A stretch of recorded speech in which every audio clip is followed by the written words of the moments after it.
Hello once again. I find myself in a rather interesting situation in that this is a video that was supposed to be just a whole bunch of nonsense. But being lucky enough to be able to think out of the side, to think outside the box at times, I find myself fixing things with other items. And I don't know if you remember, this item was actually broken the last time I showed it to you. Now it has a cell phone holder attached to this little gimbal arm for a camera. It can hold on to an action camera or cell phone holder. Now, because I have quite a few of accessories available to me from my action camera, I'm actually using a pipe clamp and a modified or adaptive type setup from the pipe clamp to a little base that'll attach to a camera mount. Now this item is not completely repaired, but it has been modified. So I'm going to pause the video for a couple of seconds so I can introduce the other items that I wanted to show you today. Okay, this is how I repaired the broken gimbal. I used a pipe clamp from an action camera, which I can't name at this given time because I'm not sponsored yet, but I'm hoping to contact the company. I took off this part, which is the hex nut, right? Put the gimbal portion of the pipe in here, clamped it down, of course. Removing this allowed me to use it as an adapter instead of just a regular action camera clamp. And I put a bolt straight through there, allowing me to clamp it to one of these little adapters. And let me get one more item. Okay. The one more item being the action camera portion or accessory. This is a camera mount. Now, putting all the pieces together, I was able to create an adapter for the broken gimbal part. Now it allows me to attach it to a stable tripod. No more jittering, no more nonsense, no more unusual video footage. Now I have two hands available to me.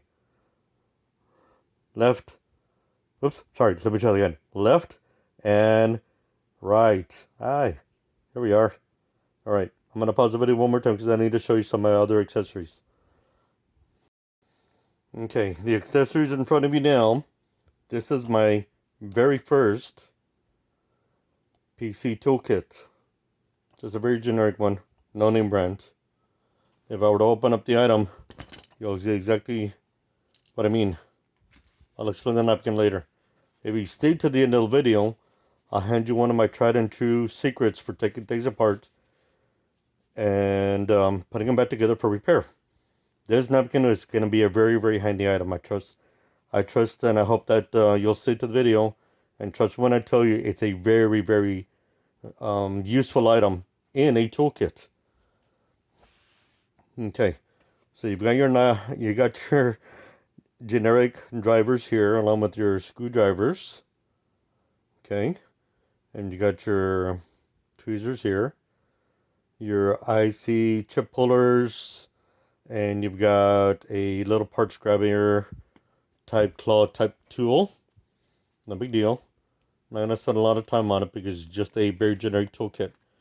The reason why I'm pointing this out is because this is how I got started. Whenever I take apart an item and I have to dispose of it, a lot of times I've discovered that I should have been keeping a lot of the items with me because of capacitors or just in general components that I could have been using in the future if I had ever learned how to repair electronics at the component level.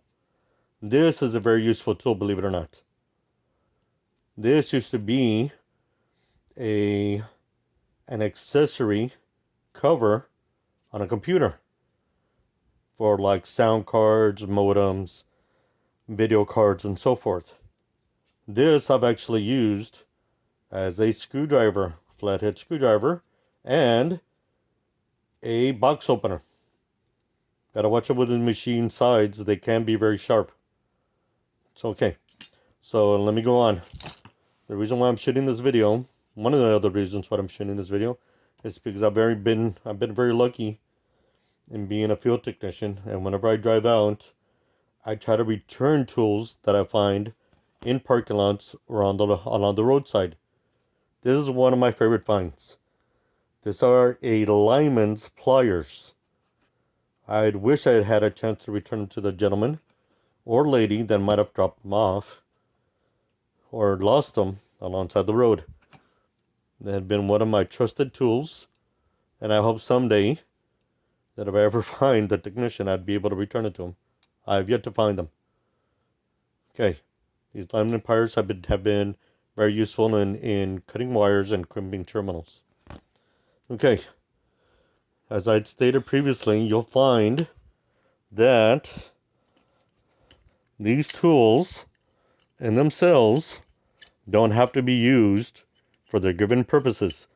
The only time they fail their users is when they're misused and they hurt the material that you're working on, or they hurt the individual.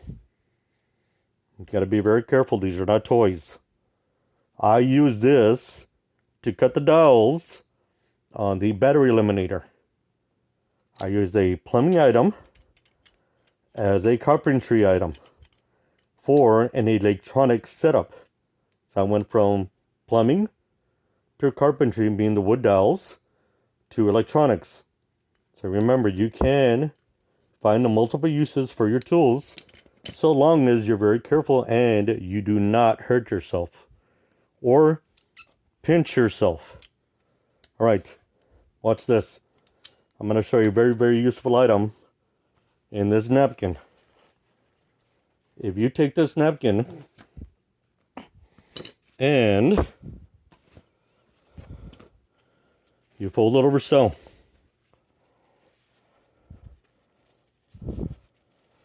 right, you'll find that there are times that items are very stubborn when you go to remove them.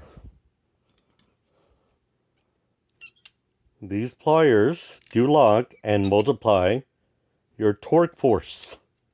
Your torque, whether it be clockwise, counterclockwise, whatever it may be. Okay, so what you do, that is, if this item were stuck, as a matter of fact, let me get a better item as an example. I'll be right back. I've had to open many a glue bottle where the nozzle gets stuck. It is near impossible to remove this once it becomes a complete item, because the glue does stick here or here. Watch this. If I take this napkin and I fold it over like I said I did previously, and if I wrap this all the way around,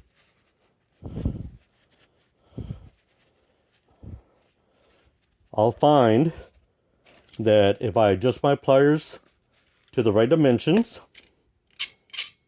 sorry about the squeakiness, these pliers have been very useful to me at times. If I bite down on the given item, the tool mark should not transfer to the cap. All you're really doing is you're introducing a secondary material to provide more grip force. You do not want to bite, you just want to grip. And in doing so, you'll find that there's not one given item that you won't be able to open on any given day. And then when you go to remove this, of course, the napkin's going to be toast. You could throw that away if you want to. Performed a little bit of magic there, but anyways. If you look, there's hardly no tool marks on the cap. Force multipliers. They have a lot of bite in them. They do not play well with soft materials. But if you introduce this material, being a napkin, kind of shocking, but this napkin becomes very strong. You fold it over and you wrap it around your cap. Then bite down on it with the vice grips.